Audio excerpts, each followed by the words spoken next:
Ito na lang po kayo ng mister niyo. Huwag po kayo mag-alala. Gagawin din po ang infection ng baby.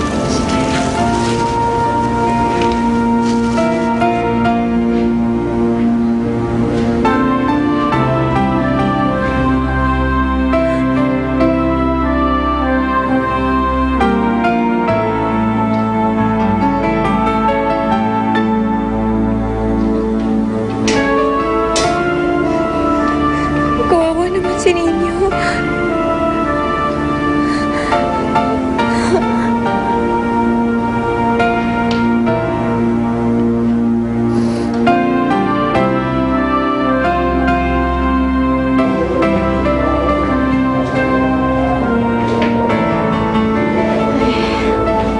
Pinauwi ko na si Paula. Baka mamaya nag-aalala na si tatay eh.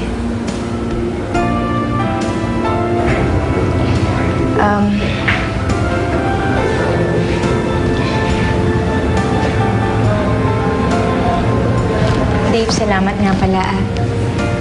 Maraming salamat sa lahat ng mga ginawa mo. Hindi dahil sa'yo, siguro. Wala yun. Huwag mo isipin yun. Kamusta ka? Eto, may anak na. Si Lester, ba't wala dito? Wala na siya. Hiwalay na kayo? Kamusta si Bianca? Hiwalay na rin kami. Si Lester nga pala. Ano nangyari? Hiwalay na kayo ni Bianca?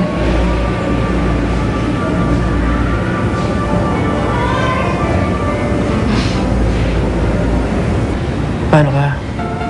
Wala kang katulong sa pag-alaga kay Ninyo. Alam mo, Dave, sa totoo lang, nung una takot na takot ako. Hindi pa ako handa. Hindi ko alam kung anong gagawin ko. Naiintindihan kita. Mahirap magpalaki ng bata na mag-isa.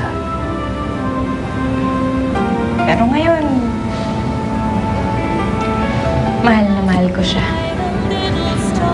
Hindi ako papayag na may mangyari hindi maganda sa kanya, Dave. Responsibilidad ko na siya ngayon. Sa akin naman, kung natuloy ang kasal namin ni Bianca last year, siguro may anak na ako. Buti lang at hindi natuloy. Bakit naman? Dahil kung magkakaanak ako, gusto ko nanay katulad mo. Sana